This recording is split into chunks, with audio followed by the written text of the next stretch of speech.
Congratulations on this budget. Firstly, because it's your 8th straight budget. No other finance minister has done that. And secondly, it's been received very well by the people. It's been called a people's budget, almost a revolutionary budget. Thank you. Thanks for sharing your feedback. I'm just intrigued. Like I said, it's a revolutionary budget.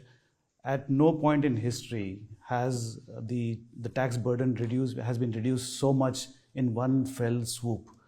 What was going on in your minds, the policymakers? What was the inflection point where you said, this is necessary, this is what we need to do? Well, there are a couple of things which have been in the works for some time. One is the thought that the direct tax should be made simple and that it should be easy for compliance.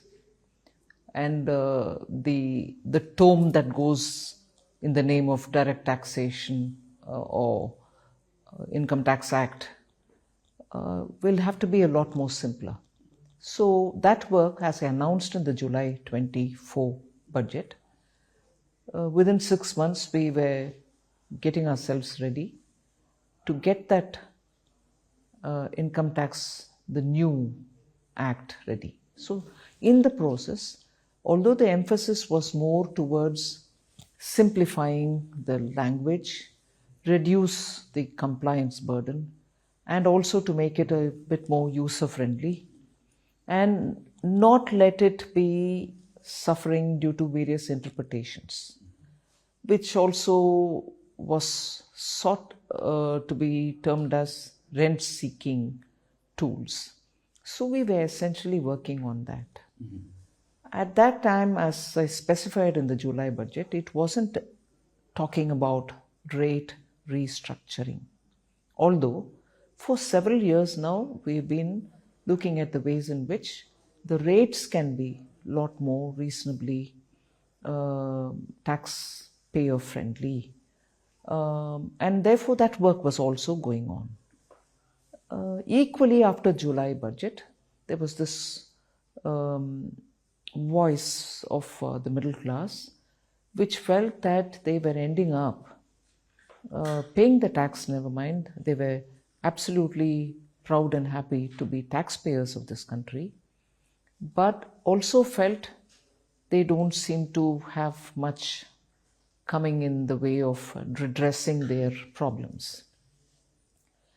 And there was also this feeling that the government was very inclusive in taking care of the very poor, the poor, also focusing on vulnerable sections and so on. So the voice which came wherever I traveled was, we are proud taxpayers, we are honest taxpayers, we want to be continuing to serve the country by being good taxpayers. But would you think about what are the kind of things you can do for us? And so I had this discussion also with the Honorable Prime Minister, who put me on the specific assignment of see what is it that you can come up with. And therefore, we did a bit of within the ministry work and briefed the PM on what is it that is before us.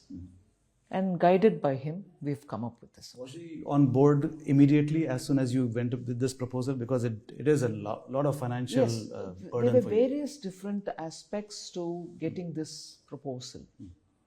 So with the Income Tax New Act coming as a bill first to the Parliament, right. This was also in time for us to take a call on it and not wait also for the new bill to come, because intention of the bill, as was stated in the July budget, was not to talk about the rates. That was essentially a finance bill matter. Sure. I'll just push you on this a little bit more. How much did it take, how much persuasion did it take to get the Prime Minister on board? Or was it just, I know it's a lot more complicated, it's not so simple, but was he like, yes, let's go ahead with it? No, I think your question should be, how much did it take for me to convince the ministry, the board? So it is not so much the PM. The PM was very clear that he wants to do something. It is for the ministry to have had the comfort level and then go with the proposal. So the more work that was needed for convincing the board that efficiency in collection and honest taxpayers' voice, all this was work here in the ministry, not so much with the PM. In other words, the bureaucrats were the ones who needed to be convinced. Because they are, and they are right, because they have to be sure of revenue generation. That is their job. And therefore, it is for them also to feel sure that the field formations will be doing their job and not deny the legitimate revenues which have to be raised. Sure. So they went wrong in reminding me periodically, saying what would it mean. But ultimately everybody came around. So it is only after that that we went to the PM. Great, great.